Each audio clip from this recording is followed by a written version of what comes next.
Praise the lord. ఈరోజు దేవుని వాగ్దానము, పరలోకము నుండి దిగివచ్చి లోకమునకు జీవమునిచ్చినది దేవుడు అనుగ్రహించు ఆహారమై ఉన్నదని మీతో నిశ్చయముగా చెప్పుచున్నాను. యోహాను సువార్త 6వ అధ్యాయము 33వ వచనము. సహోదరి సహోదరులారా, యేసయ్య 5 రొట్టెలు 2 చేపలు 5,000 మందికి పంచిపెట్టడం చూసిన తర్వాత తనను వెంబడించిన జన సమూహములతో ఈ మాట పలుకుతున్నాడు. జనులు, మేము చూచి నిన్ను విశ్వసించుటకు నీవు ఏ సూచక క్రియ చేయుచున్నావు, ఏమి జరిగించుచున్నావు? భుజించుటకు పరలోకము నుండి ఆయన ఆహారము వారికి అనుగ్రహించెను అని వ్రాయబడినట్టు మన పితరులు అరణ్యములో మన్నాను భుజించిరని ఆయనతో చెప్పిరి. కాబట్టి యేసు, పరలోకము నుండి వచ్చు ఆహారము మోషే మీకు ఇయ్యలేదు, నా తండ్రియే పరలోకము నుండి వచ్చు నిజమైన ఆహారము మీకు అనుగ్రహించుచున్నాడు. పరలోకము నుండి దిగివచ్చి లోకమునకు జీవమునిచ్చినది దేవుడు అనుగ్రహించు ఆహారమై ఉన్నదని మీతో నిశ్చయముగా చెప్పుచున్నానని వారితో చెప్పెను. ప్రియులారా, పరలోకం నుండి దిగివచ్చిన ఆహారమని తనను తాను ప్రకటించుకోవడం ద్వారా యేసయ్య మానవాళి రక్షణకు మూలమని తెలియజేశాడు. మరియు ఆధ్యాత్మిక పోషణ యొక్క అంతిమ వనరుగా తనను తాను చూపిస్తూ వారు తిన్న రొట్టె యొక్క నిజమైన స్వభావాన్ని వారికి వివరించాడు. రొట్టె అనేది భౌతిక జీవితాన్ని నిలబెట్టే ప్రధానమైన ఆహారం. యేసయ్య ఈ ఉదాహరణను ఉపయోగించడం ద్వారా ఆధ్యాత్మిక పోషణను అందించడంలో ఆయన పాత్రను బహిర్గతం చేశాడు. జనులకు నిత్య జీవాన్ని కలిగించే పరలోక సంబంధమైన ఆహారాన్ని మోషే ఇవ్వడం అసాధ్యం. దేవుడు మాత్రమే అలా చేయగలడు. తన సొంత కుమారుణ్ణి పంపడం ద్వారా దేవుడు అలా చేశాడు. దేవుడు ఇచ్చే ఆత్మ సంబంధమైన ఆహారానికి మన్నా ఒక సాదృశ్యం మాత్రమే. ఆధ్యాత్మిక జీవాన్ని కలిగించే నిజమైన ఆహారం యేసుక్రీస్తే. భక్తుడు ఈ విధంగా అంటున్నాడు, జీవవాక్యమును గూర్చినది ఆది నుండి ఏది ఉండెనో, మేమేది వింటిమో, కన్నులార ఏది చూచితిమో, ఏది నిదానించి కనుగొంటిమో, మా చేతులు దేనిని తాకి చూచెనో అది మీకు తెలియజేయుచున్నాము. ఆ జీవము ప్రత్యక్షమాయెను.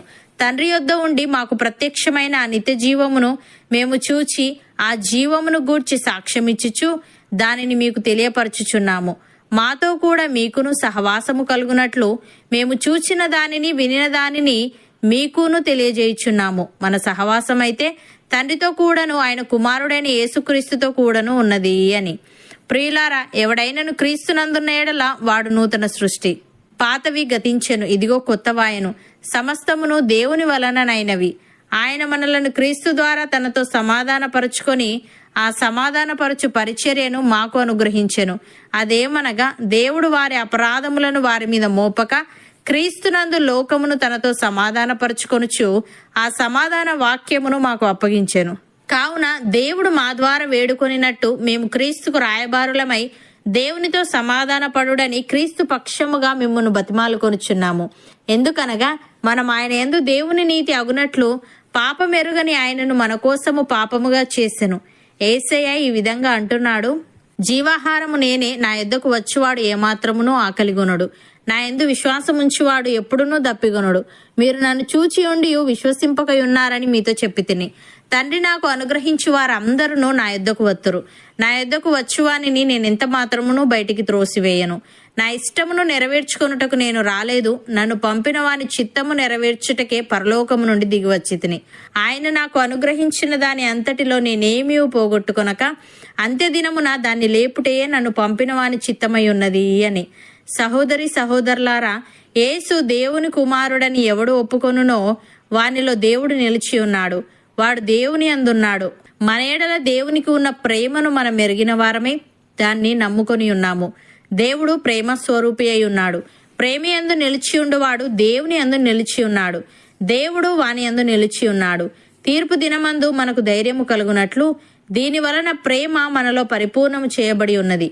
ఏలి అనగా, ఆయన ఎట్టివాడై ఉన్నాడో మనము కూడా ఈ లోకములో అట్టివారమై ఉన్నాము. అవును అన్నవారు నాతో పాటు ప్రార్థనలో ఏకీభవించండి.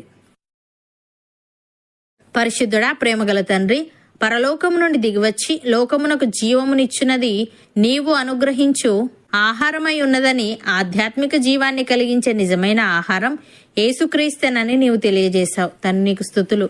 దేవా, నీవిచ్చి ఆత్మ సంబంధమైన ఆహారాన్ని మేము భుజిస్తూ నీ యందు నీతిమంతుల మగునట్లు సహాయము దయచేయమని మా సహవాసం అయితే నీతో కూడాను నీ కుమారుడైన యేసుక్రీస్తుతో కూడాను ఉన్నది గనుక మా ఎడల నీకున్న ప్రేమను మేము ఎరిగిన వారమై దాన్ని నమ్ముకొని నీ ప్రేమయందు నిలిచి ఉండుటకు కృపచూపమని నీవు ఎట్టివాడవై ఉన్నావో మేము కూడా ఈ లోకములో అట్టివారమై ఉండే భాగ్యం మాలో ప్రతి ఒక్కరికి నీవే అనుగ్రహించమని యేసుక్రీస్తు నామమున ప్రార్థిస్తున్నాము తండ్రి. ఆమెన్.